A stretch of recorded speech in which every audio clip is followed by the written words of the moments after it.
This is Real Estate This Week with Stephen Gasque, continuing 16 years on air and online, helping you succeed in buying, selling, and investing in property. The best real estate strategies out there just for you. Welcome to Real Estate This Week. Hi again, I'm Stephen Gasque, and I'm so glad you're here as we look at buying your very own beach house. For many people, it's a lifelong dream. But did you know that the best time of year to buy a beach house is starting right now? So let's talk to an expert about making that dream come true and why this is the time to do it. Joining us now is Stephen Antoni, broker associate with Mott & Chase Sotheby's International Realty in Rhode Island. Stephen served as the president of the Rhode Island Association of Realtors, and he's an expert in the beautiful coastal communities of Rhode Island. Stephen, welcome to Real Estate This Week. Thank you, Stephen, and it's great to be back. I am so glad you're with us. And so, Stephen, a real quick scene setter. Right now, you're at the beach in Rhode Island. Tell me, what's it like today in the beautiful state of Rhode Island right on the ocean? It is hot. It is sunny. It is not unbearably muggy, but it's a beautiful day. I mean, the skies are blue. The sun's out. I don't know what else you could ask for, but it's a great day. That is wonderful. And so, Stephen, I know it's not just today. I know that the summers along the shoreline of Rhode Island are absolutely wonderful. Tell us, what's it like living there? It is, wonderful, I guess, is one of the superlatives you could use. Never a dull moment, interesting, just like anywhere else with the backdrop or tapestry of an ocean to look at. It's constantly changing. I mean, when a cloud comes over, the color changes. When a particular boat goes by that you've never seen before, the whole picture changes in the atmosphere. So it's great if you can afford to live by a body of water that is constantly moving, i.e. an ocean, a sea. You can't beat it. Now, Stephen, I'd like to talk to you about buying a beach house. And let's kind of look at it two different ways. One is right on the ocean. You look right out your deck onto the sea. The other is back farther, beginning with right on the ocean. Stephen, the most typical type of house in America is 3 bedrooms, 2 baths. If I wanted a house like that right on the sea in Rhode Island, what would I be paying? For a typical house on the ocean, 3 bed, 2 bath, I would say you're starting at $1 million. You're starting at $1 million change, and you're going up to into the teens of millions and higher than that as well. And Stephen, who tends to buy properties like that? Are they multi-millionaires, or are they investors? Who's your client who buys those properties? Well, they're mostly, as you said, the multimillionaires like yourself who come here, like you and I, even. Crack me up. we have a lot of out-of-state buyers. We have a lot of people who have sold their properties at certainly inflated rates because of this market and said, I've always wanted to be near the ocean or on the ocean, and maybe they live in a state that is not coastal, and they're moving out here. They're, our typical, move-in buyers come from, New York, New Jersey, even though those are coastal in some regards. But we have people from the Midwest moving in. We have people from out of the country moving in for those ocean fronts because, as I said, each position of the house is fairly unique. So it's again what they're looking for. We have Block Island, which I know you're familiar with, and if you happen to have a house that looks and sees Block Island, that's kind of a magical house too, because some days it's there, some days it's not there, some days it's visible, some days it's invisible. So again, that changes, as I said, that tapestry of the ocean. And so, Stephen, again, the people who buy oceanfront properties in Rhode Island, are they even bothering with mortgages, or is it usually all cash? It's usually all cash. It's usually all cash. And sometimes, let's say an investor wants to buy something and he's got the cash, or as we call it here in Rhode Island, shkarol. He's got the cash to buy that property. He's got to do his research. He better have somebody representing him in the purchase because, flood insurance is a reality. And a lot of people that are selling homes that have a cash buyer coming along, when the question is asked, hey, do you have flood insurance? And the seller says, no, we don't have flood insurance. Sometimes people interpret that as meaning we don't need insurance. But it means that since there's no bank, there's no requirement for it. But certainly, I don't know if you want to invest millions of dollars in a property and then not have it insured for what seems to be a constantly rising ocean. And also, Stephen, does a person who wants to buy right on the ocean in Rhode Island face competition? Or is it such a high altitude of real estate and real estate money that really they're all alone in their pursuit of that property? Well, it's kind of a double-edged question. If the property is priced properly, it's usually a fairly quick transfer. It's usually, a cash negotiated deal. I mean, right now we've got over, probably about 6,500 realtors in the state. And if they're coastal agents, they probably have a list of people looking for certain homes at certain prices. And when it hits the market, there may be a half a dozen people ready to drop the contract on the desk. So if people are trying to take advantage of the market, as a lot of them do, and get overzealous in their pricing, it's going to sit there. And now, Stephen, let's come back down to reality and look at the homes that are not right on the beach, but maybe a few blocks or even a half mile back. Stephen, what would be an average price for a house back from the ocean in just a nice neighborhood?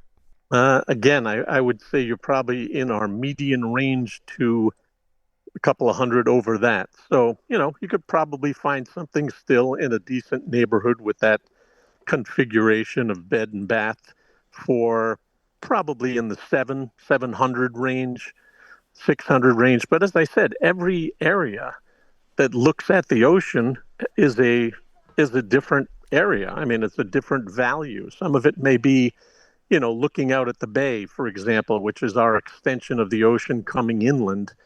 And people say, well, that's the ocean, right? It's like, well, yeah, it's called Narragansett Bay, but yeah, it's definitely part of the ocean. You could find a nice house there that has a distant view for, 6, 7, 800. And certainly there are some that are obviously in nicer homes, nicer neighborhoods that are going to top $1 million as well. And as you get into the more affordable properties along the coast of Rhode Island, I imagine that more of those people are getting mortgages and fewer are all cash, correct? Yes, that is correct. There is a certain wealth among the buyers, especially if they've just sold a home. They certainly have, cash to spend. But yeah, there are still mortgages being had, even though the rates are high. The other part of the buying population is the one that has to buy something, the one that has to make a move for a job or a schooling, and they have to make a purchase. So even though the interest rates may be untenable for some people and uncomfortable certainly for everyone else, you may have to bite the bullet and make that purchase at that, what some consider an exorbitant rate. Okay, Stephen, and another question about the more affordable homes along the coastline of Rhode Island. Do buyers there face more competition because more people can afford that type of house? Yes. Yes is the real simple answer to that question. And how does a buyer win if there are 5, 6, or 10 other offers on the same house? Well, that's the same whether water is a part of the feature or not just the location. You really got to arm yourself with a good local real estate professional, realtor that has experience in that area, because they're the ones that's going to be able to guide you best as to making an offer that will be accepted. There are some trade-offs in making offers where sometimes people will say, well, I don't want to buy anything without an inspection. I never would do that. And yet you're going to be in competition with maybe 6 other offers that would be willing to do that. What's your strategy for that? How are you going to win for that? And there's several options to that. But again, a lot of times people who have bought 1 or 2 houses in their lifetime don't necessarily know all the strategies. I see. And Stephen, now let's look at the point in which you actually have won a house along the coast of Rhode Island, and it's yours. Do most people use that as a primary residence, or is that just a summer house? I would say the majority of them maybe use this as a second home, and with that comes the potential for an investment. I don't think I've run into many buyers that buy just to make it an investment vehicle. I mean, there's a certain, I don't know, connection of the heart, I guess, with the ocean and these really magnificent oceanfront properties that not many people buy them just to rent them all the time. So a second home, I would say, is the biggest reason. But again, if it's a buyer that, maybe has come to that point in life where they're ready to, kick back, or now that so many people can work remotely and they just have always wanted to live by the ocean, but their job was in the Midwest somewhere, this may be, not a retiree, but maybe a work from home type person that just wants to live there and enjoy the beauty. And Stephen, you mentioned investing. Now, back when I was a kid, people used to have beach houses that they rented out a week or a month at a time. I know they still exist, but now we call them short-term rentals. Tell me, how's the market for short-term rentals or beach houses in Rhode Island? Extremely good. I mean, the market is, I call any beach house that's for rent after January or February, and they're going to tell you they're sold out for the year.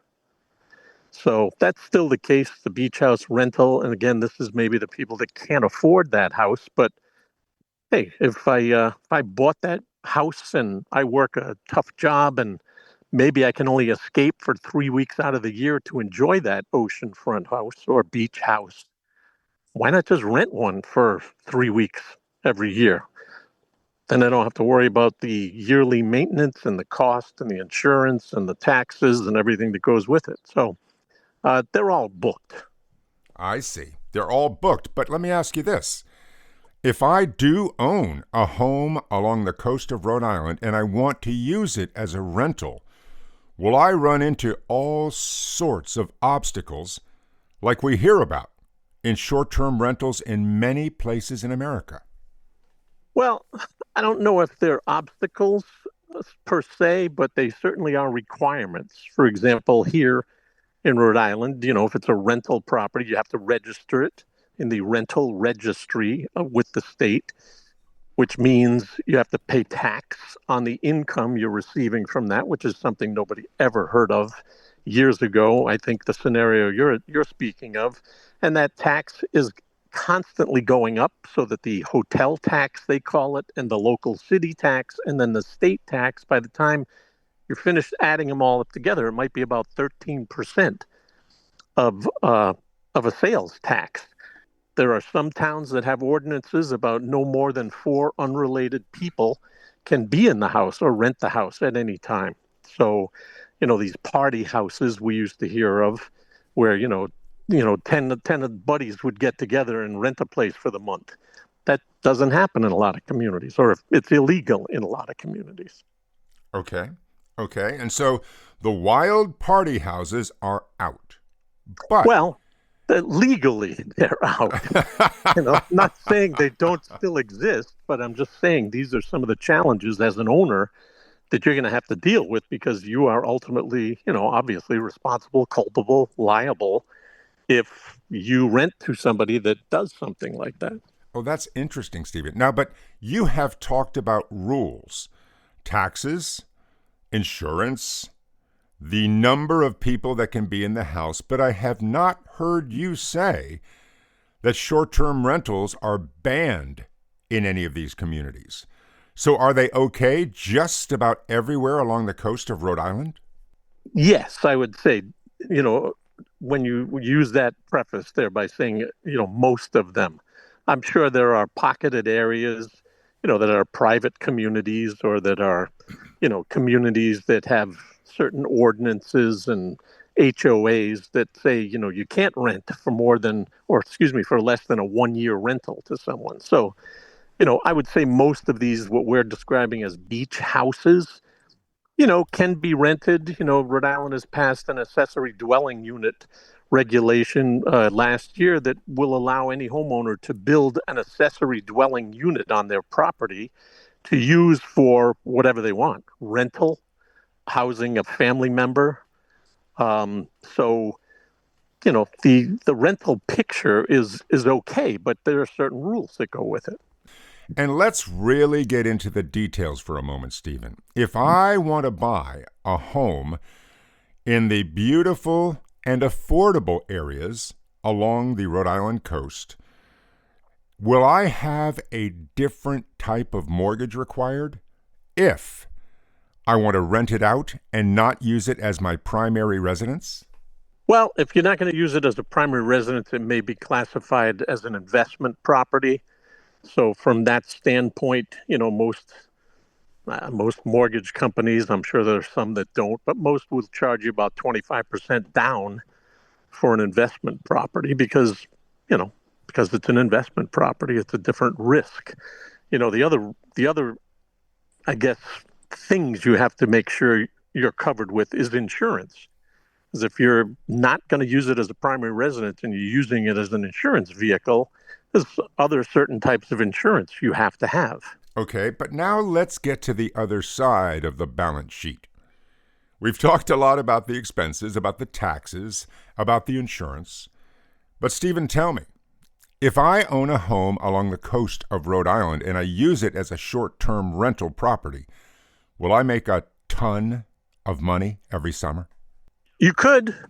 You definitely could. You could make certainly money to cover all of the expenses that property may have, per year, and then a profit on top of that. Yeah, it's definitely a great investment if you can find the right property for the right price in the right area, and you understand all of the rules going into it. Well, and plus, anyone who wants to invest in real estate really has to do their homework. Stephen, if I wanted to buy a property along the coast of Rhode Island, and I come in just to look, would I be better off renting a place so I really get to know the different areas of Rhode Island? Or should I just fly in and buy something? Definitely do your homework. You definitely want to come in, rent something for a week even. And then as you are there in that particular area, the next beach community is generally only 5-minute drive away.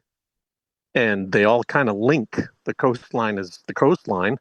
So you can pretty much see most of the areas, in a week, maybe two, and get a good flavor for what vibe you like. I've had people that come and I thought it was a great area. And they said, well, we want something where we can walk to a restaurant. We want something where we can walk to a coffee shop. And a lot of the coast is, like I said, it's coast. It's a street. Somebody's living on that street for maybe a mile or two of the shoreline, and there is no walkable restaurants or, entertainment. So if that's what you're looking for, there are other areas that may be better suited. So that's what I'm saying. Definitely make a visit. Certainly do your homework at least. And Stephen, from talking to you in the past, I understand that the late summer and early fall might be the best time to buy a place in Rhode Island because many of the sellers want to enjoy one more summer before they let it go. Is that still the case? That's still the case, and I mean certainly you can buy during the summer, but if you're going to buy and think you're going to move in, it's probably rented out until Labor Day at the soonest. So yeah, coming in the fall and early winter, probably the best time to get a quote unquote deal on a beachfront property. I see. And Stephen, let me end up with the biggest question of all. Why Rhode Island?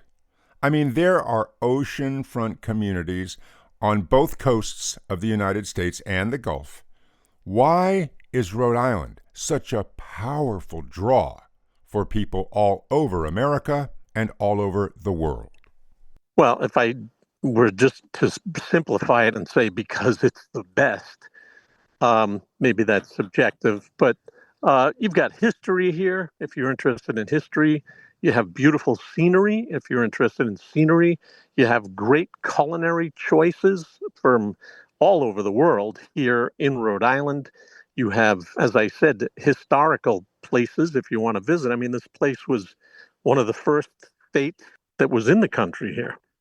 So you have a good winter, summer, spring, fall, change of seasons, which a lot of times get extended. So let's say you bought that property as an investment and maybe you thought, well, I'll come down in the week that doesn't get rented. Well, you may find that one particular year, October, an extension of that summertime, and you're all alone with beautiful weather. You can still go to the beach. You can still see all that has to offer. And you're close to everything else. We have an international airport in Rhode Island that can fly out of the country. You're an hour at best from Boston. You're, an hour and a half or 3 hours, let's say, from New York City. So you're kind of, I don't want to say the epicenter, but you're certainly close to a lot of different East Coast offerings. But Rhode Island has its portion of all of those offerings right here in this little state. Well, Stephen, I really want to thank you for being on the show today and telling us all about buying a beach house along the coast of Rhode Island. I appreciate all your strategies, all your information, and all your knowledge about the area. Thank you, Stephen. Thank you, Stephen. You're very welcome. Stephen Antoni, broker associate with Mott & Chase Sotheby's International Realty in Rhode Island. Stephen served as the president of the Rhode Island Association of Realtors, and he's an expert in the beautiful beach communities of Rhode Island.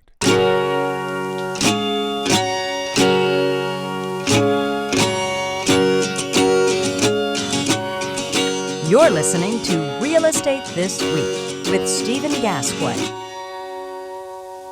And now it's time for Beyond the Basics, in which we bring your real estate knowledge to the next level. And today, let's look at one of the biggest decisions facing anyone who buys a beach house or a second home anywhere. And that is, do you keep it all to yourself or do you rent it out sometimes? It's a big decision that involves your lifestyle, your taxes, and your income. Now, first of all, let's look at the scenario in which you keep the place all to yourself. If it's a second home, or of course a primary home, it's all yours. You can furnish it the way you want and fill it with the things you love, whether that's exquisite bedding, expensive fishing gear, beautiful audio and video components, or maybe a gourmet kitchen equipped to the max. It's your place, so you can do anything you want. Also, if you have a mortgage, you'll have the monthly payments, insurance, and taxes. However, as a second home, you may qualify for some nice deductions on your taxes, but you'd want to talk to your accountant about that. And finally, you can go there whenever you want, any weekend, any week, any month, any time. It's yours. Go for it. And if it's a second home, you can turn it into your primary residence down the road and sell the other place. Your options are endless. Now, if you decide to rent it out, though, your options change. Some changes are for the better, and some, well, maybe not. The changes for the better would include the finances, because if you have a mortgage, you could use the tried and true technique of paying it using OPM. That's right, other people's money. Your renters, whether they are weekenders or take the place for the whole month of August, will make a big dent in that mortgage. But according to the IRS, if you make that beach house into a full-time rental property, you can't use it as much as you might think, because the IRS puts limits on how much you can use it yourself. And here's the rule. You can use it 2 weeks every year or 10% of the time you rent it out, whichever is greater. Now, is that enough?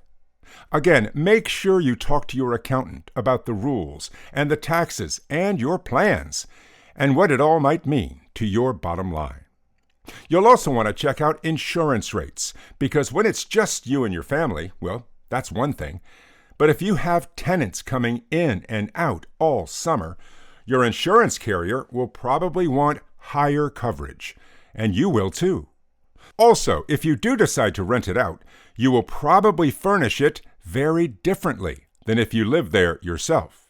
You'll probably want it to be more neutral, with standard beds, standard fishing gear, if there's any at all, a few regular TVs, and just everyday equipment in the kitchen. After all, as much as we love renters, we know that a string of tenants can be really hard on a place. But again, this is not just about beach houses. Anyone who owns a vacation home faces the same decision, whether that's a pied-à-terre in the middle of the city, or a cottage on a lake, or an A-frame in the mountains. Every owner must ask, to rent or not to rent? That is the question. Next time on Real Estate This Week, mortgage interest rates and you. We'll talk to a mortgage expert about the rates and what could happen if they fall or if they don't. Important information for anyone with a home loan.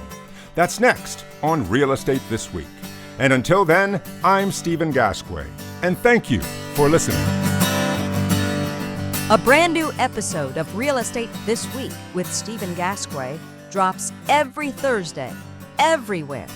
And you're invited to listen, subscribe, and follow us.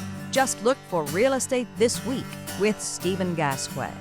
The best real estate strategies out there, just for you.